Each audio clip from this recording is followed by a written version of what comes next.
Bonjour à tous, bienvenue dans cette nouvelle vidéo dans laquelle je vais faire un point sur comment éviter toute carence en bons gras, donc en oméga 3. Pourquoi cette vidéo? Parce que je conseille souvent, si vous avez regardé mes précédentes vidéos, de diminuer les graisses de votre alimentation en espérant guérir ou en tout cas voir vos symptômes diminuer. Dans beaucoup de cas, en tout cas, c'est nécessaire, notamment pour la détoxification naturelle du corps.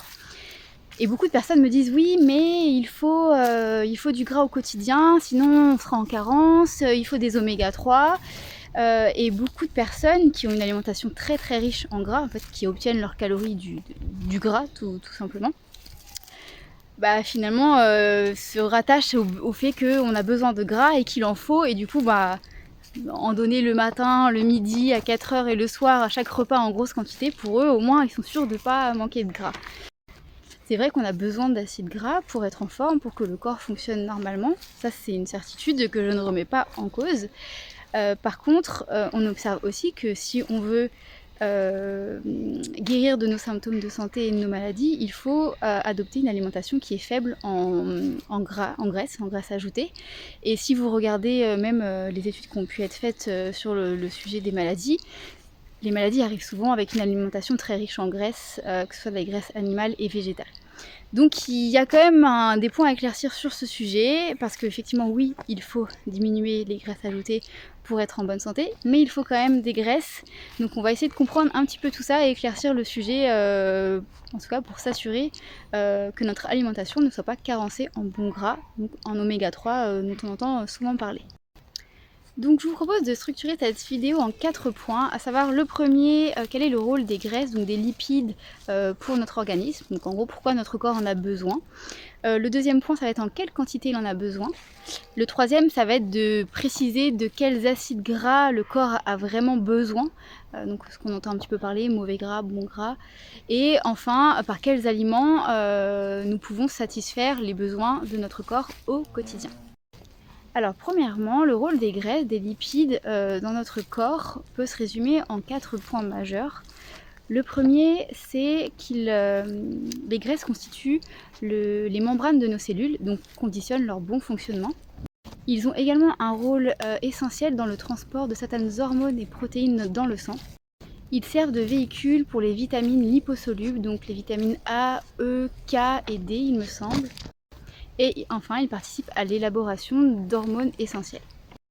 Donc effectivement, nous avons besoin de lipides, mais alors la question, ce qui nous amène au deuxième point, c'est en quelle quantité nous en avons besoin. En réalité, nous en avons besoin entre 10 à 15% de nos calories quotidiennes. L'apport des lipides ne doit jamais dépasser 10 à 15% de notre alimentation, donc du total de nos calories quotidiennes, parce qu'au-delà, ça va être très difficile à digérer pour notre corps et notamment pour notre foie. Pour lui, ça va être de l'excès et ça va être très dur à digérer et ça va avoir des conséquences néfastes sur notre santé. Donc il est impératif de maintenir un niveau le plus bas possible de gras au quotidien, mais tout en piochant dans les bonnes graisses, dans le bon gras, pour être en bonne santé, tout en apportant à notre corps ce dont il a besoin. Donc c'est ce que nous allons voir dans la troisième partie, à savoir quels sont les différents types d'acides gras et ceux qui nous sont nécessaires. Donc je vais essayer d'être le plus simple possible, le but c'est pas de faire un cours détaillé sur le sujet, mais vraiment voilà, de comprendre l'essentiel à retenir. Car tous les gras ne se valent pas, tous les gras ne sont pas nécessaires pour notre santé, tous les gras ne sont pas bons pour nous non plus. Donc c'est important de bien distinguer le vrai du faux sur le sujet. Donc quelle graisse consommer, quel type d'acide gras? Donc il y a 3 types d'acides gras. Donc le premier, c'est les acides gras saturés. Donc là c'est ce qu'on appelle communément le mauvais gras. Ces acides gras sont responsables de maladies cardiovasculaires en général et sont néfastes pour notre santé, à savoir qu'on en trouve beaucoup, notamment dans les produits animaux et les produits transformés. Ensuite, nous avons les acides gras monoinsaturés, dit le gras neutre. Donc eux, ils sont considérés comme bénéfiques pour la santé. On les trouve notamment dans les olives et les avocats par exemple. Alors un point important sur ce sujet, c'est que ce sera toujours mieux d'éviter tout ce qui est huile, que ce soit même huile d'olive, huile d'avocat. ce sera toujours mieux de consommer les produits bruts, tout simplement parce que les huiles, ça reste des produits transformés qui sont dénués de nutriments, puisque finalement on extrait l'huile de l'aliment entier, donc il reste vraiment un condensé de pure graisse, mais sans toutes les bonnes choses que l'aliment entier contient à la base. Donc si vous devez manger de l'huile d'olive, enfin consommer de l'huile d'olive ou de l'huile d'avocat, je vous conseille vraiment d'écraser un avocat, de mélanger avec, je sais pas, une substance qui permet d'avoir un côté huileux. C'est déjà huileux en soi l'avocat, hein. Les olives c'est pareil en fait, on n'a pas besoin d'huile concentrée comme ça, mais vraiment les aliments bruts vont vous apporter beaucoup plus de choses et ça reste eux les aliments sains quand on parle de ce type d'acide gras. Pour moi, l'huile d'olive et l'huile d'avocat, c'est pas l'aliment sain, alors que l'avocat et les olives font partie d'un gras qu'on peut tout à fait consommer pour une bonne santé. Et enfin, nous avons les acides gras polyinsaturés, donc il s'agit là du bon gras. Donc ces acides gras sont essentiels à notre santé et le corps ne peut pas les produire par lui-même. Donc c'est vraiment un besoin clair que le corps a besoin et attend de notre alimentation. Donc là, il n'y a aucun sujet, je suis tout à fait d'accord qu'on a besoin de ces acides gras, surtout que des carences peuvent avoir des conséquences graves aussi. Donc il faut effectivement s'assurer d'avoir suffisamment de ces acides gras-là. On les retrouve notamment dans par exemple les graines de lin, les graines de chia, les feuilles vertes de toutes sortes, les fruits rouges, les algues. Et un point important aussi à comprendre, c'est que la nature est vraiment bien faite et ces acides gras essentiels, on les retrouve dans tous les aliments végétaux en petite quantité, que ce soit les pommes, les melons, les pastèques, le brocoli, les mangues. Vraiment, en fait, vous les avez dans tous les aliments en petite quantité. Donc l'association de plein de petites quantités dans tous ces aliments qu'on peut consommer sur une journée vont satisfaire les besoins du corps. On n'en a pas besoin de quantités énormes et on les a dans des aliments qu'on ne pense pas forcément gras parce qu'ils ne sont pas riches en graisse, mais ils contiennent les acides gras essentiels à notre corps, notamment tout ce qui est oméga 3. Donc c'est ça vraiment le point majeur à retenir, parce qu'on a l'impression qu'il faut qu'on mange du gras, du concentré de gras, que ce soit des produits animaux ou des produits laitiers ou des huiles, mais en réalité les acides gras vous les avez dans tous les aliments que vous consommez en petite quantité et il ne nous en faut pas en grande quantité sur une journée. En avoir en petite quantité avec l'association de tous nos aliments suffit largement et en tout cas c'est cohérent avec les capacités digestives de notre foie. Un point d'attention à avoir aussi, c'est que c'est important d'avoir un équilibre entre les oméga 6 et oméga 3. Oméga 6 étant inflammatoire et les oméga 3 étant anti-inflammatoires, c'est vraiment cela dont on a besoin. Et si on consomme trop d'oméga 6 par rapport aux oméga 3, les oméga 3 vont avoir du mal à être correctement digérés par le corps. Donc c'est important vraiment de fournir le plus d'oméga 3 et ne pas fournir des aliments qui contiennent surtout beaucoup d'oméga 6 par rapport aux oméga 3. Par exemple, si on consomme beaucoup trop de graines, tout ce qui est oléagineux, noix de cajou, etc., ils sont trop riches en oméga 6, donc si on en consomme beaucoup, on aura beaucoup d'oméga 6 et peu d'oméga 3, donc c'est pas une bonne idée. Donc il faut vraiment faire attention à ce point-là. Il y a des aliments qu'il faut manger qui font partie du bon gras, mais qu'il faut manger en petite quantité, sinon ça devient néfaste pour nous. Et enfin, dans quels aliments peut-on trouver tout ce bon gras et ces oméga 3 en quantité suffisante pour nos besoins journaliers? Déjà, il faut limiter au maximum tous les produits riches en oméga 6 et en mauvais gras. Donc ça va être tout ce qui est oléagineux, graines, quand c'est faut pas en prendre en trop grande quantité.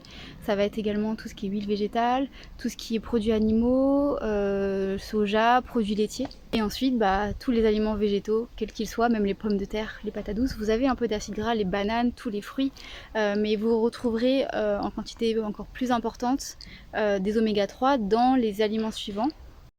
Les graines de lin, les graines de chia, les graines de chanvre, les feuilles vertes de toutes sortes, donc toutes les salades, même tout ce qui est herbes aromatiques aussi. Vous les avez également dans tout ce qui est les légumes comme les choux, dans les légumineuses, les haricots rouges, dans tout ce qui est melon, concombre, dans les mangues également, dans les fruits rouges, dans la spiruline aussi. Et attention vraiment aux produits animaux qui sont très riches en gras saturés et c'est vraiment néfaste pour notre santé. Donc quand on veut diminuer nos symptômes et avancer vers la guérison, c'est important de diminuer toutes ces graisses saturées, donc de limiter idéalement les produits animaux ou en tout cas d'essayer de les maintenir sur moins de repas dans la journée et idéalement le soir. Personnellement, ces réalités se sont imposées à moi à travers mon expérimentation. Au début, j'avais une alimentation qui était riche en graisse, mais finalement qui s'apparentait à la majorité de ce que les gens mangent aujourd'hui. Parce que quand je vois les gens qui consomment dès le matin du beurre, du yaourt, du fromage, à midi, ça va être un peu de légumes, mais mélangé avec de la crème fraîche, du beurre, des produits animaux, du fromage en plus. En fait, c'est un condensé de gras en fait, qu'on donne à notre corps. Et le soir, en général, c'est pareil. J'ai expérimenté de manger un peu comme la majorité des personnes, avec du poulet, des œufs. J'avais pas les produits laitiers à ce moment-là, mais j'avais les huiles, les oléagineux, les avocats, les olives. Enfin, il y avait du bon gras et du mauvais gras en fait, mais il y avait beaucoup de gras dans la journée, en tout cas beaucoup trop. Et en fait, je suis littéralement tombée malade. Mon foie était en souffrance. Et du coup, divers symptômes sont arrivés avec des reflux acides, des nausées, de la fatigue. C'était un peu la catastrophe en fait. C'est vraiment le corps qui sonnait l'alerte tout simplement. Mais j'avais pas encore compris que c'était à cause de tout ce gras-là. Et c'est seulement en diminuant fortement le gras que j'ai pu m'en sortir, que j'ai pu diminuer tout le mauvais gras et même le gras neutre, vraiment en gardant vraiment le côté bon gras que j'avais dans quasiment tous les aliments que je consommais en petite quantité, et ça suffisait largement pour mon corps. Aujourd'hui, après plusieurs années, je suis pas du tout en carence et j'ai jamais été en aussi bonne santé, donc ça montre bien que il n'y a pas besoin de tout ce gras et ce mauvais gras du matin au soir. Et simplement diminuer les produits animaux ne suffit pas, parce que j'avais aussi testé dans mon parcours. Je me suis dit c'est peut-être les produits animaux qu'il faut que j'arrête, donc j'avais testé de les arrêter. Et j'avais maintenu du bon gras, mais en grosse quantité, donc de l'avocat, des oléagineux par plusieurs poignées, un peu d'huile végétale, des œufs. En fait, j'ai continué à m'enfoncer dans tous mes symptômes et mes problèmes de santé alors que je mangeais du bon gras. Donc vraiment, au-delà de comprendre ce qu'on entend par bon gras et donc les aliments qui en contiennent, qu'on peut manger, qui sont très bons pour notre santé, il faut aussi prendre conscience que ça doit rester en quantité limitée. Et si on passe notre journée à manger que des avocats par exemple et obtenir nos calories que de ce type d'aliments, ce sera beaucoup trop pour notre corps en fait. On n'est pas censé obtenir nos calories que à travers des produits qui sont riches en graisse. Donc voilà, c'est vraiment le message que je voulais passer aujourd'hui, vous faire comprendre ce que c'était le bon gras, nos besoins qui sont en quantité minime sur une journée, mais qu'on obtient suffisamment à travers tous les aliments que la nature nous apporte. On n'a pas besoin de produits transformés, on n'a pas besoin de produits animaux du matin au soir pour obtenir nos acides gras, nos oméga 3 en tout cas, puisque c'est pas dans les produits animaux qu'on les trouve, ni les produits laitiers. Donc voilà, j'espère que ça a éclairci un peu le sujet, que ça peut enlever aussi des peurs concernant les carences en oméga 3. L'alimentation qui soigne, elle n'est pas là pour nous carencer dans les bonnes choses, au contraire, elle est là pour nous faire consommer uniquement ce que le corps a besoin, et le corps effectivement a besoin d'oméga 3, d'acides gras, en tout cas d'acides gras polyinsaturés qui sont le bon gras, en quantité minime en fait, ça doit pas être la majorité de la base de notre alimentation, mais on en a dans tellement tous les aliments qu'on consomme dans l'alimentation qui soigne qu'on ne peut pas en être carencé. Et au-delà des études qui ont été faites sur le sujet, où vous pourrez voir que une alimentation riche en graisse est corrélée à beaucoup de maladies de société, et que à l'inverse, une alimentation pauvre en graisse amène à une meilleure santé et à la guérison de maladies. Au-delà de ça, vous pouvez aussi l'observer autour de vous en fait. Les gens qui sont malades, si vous regardez ce qu'ils mangent, ils vont manger beaucoup d'aliments gras, beaucoup d'aliments qui contiennent aussi du mauvais gras, et à des quantités astronomiques en fait. Si on compare avec ce que je vous dis sur les quantités nécessaires au quotidien, 10-15%, ça équivaut en bon gras en tout cas, ça équivaut par exemple pour une femme qui a à peu près 2000 calories, ça équivaut à un demi à un avocat par jour maximum. Donc imaginez quand on a le matin du beurre, du lait, du yaourt, des huiles dans une salade, du beurre pour faire cuire, de l'huile pour faire cuire, des produits animaux, des œufs. En fait, dès le midi, c'est déjà, des fois dès le matin, c'est une catastrophe en fait. Donc forcément, à un moment donné, le corps il en peut plus, et du coup, les gens sont malades de plus en plus jeunes. Donc voilà, c'est vraiment important de bien comprendre tous nos besoins en gras, quels acides gras, en quelle quantité et à travers quels aliments. Et j'espère que cette vidéo répond clairement à tous ces points-là. Si ce n'est pas le cas, n'hésitez pas à poser vos questions en commentaire. Je me ferai un plaisir d'y répondre. Et j'espère que voilà, ça va pouvoir vous aider à diminuer le gras de votre alimentation sans avoir peur de carence en oméga 3. En tout cas, sachez que voilà, en consommant moi depuis quelques années de temps en temps de l'avocat, des fois parfois un peu d'olive ou de noix de coco, et en ayant arrêté tous les autres produits gras, bah, j'ai jamais été en meilleure santé qu'aujourd'hui et je ne suis pas du tout en carence d'oméga 3 ni de quoi que ce soit d'ailleurs. Donc voilà, j'espère que mon expérience pourra en inspirer d'autres pour avancer vers la guérison de vos soucis de santé. Je vous dis à bientôt pour une prochaine vidéo et merci pour votre écoute. À bientôt, bye.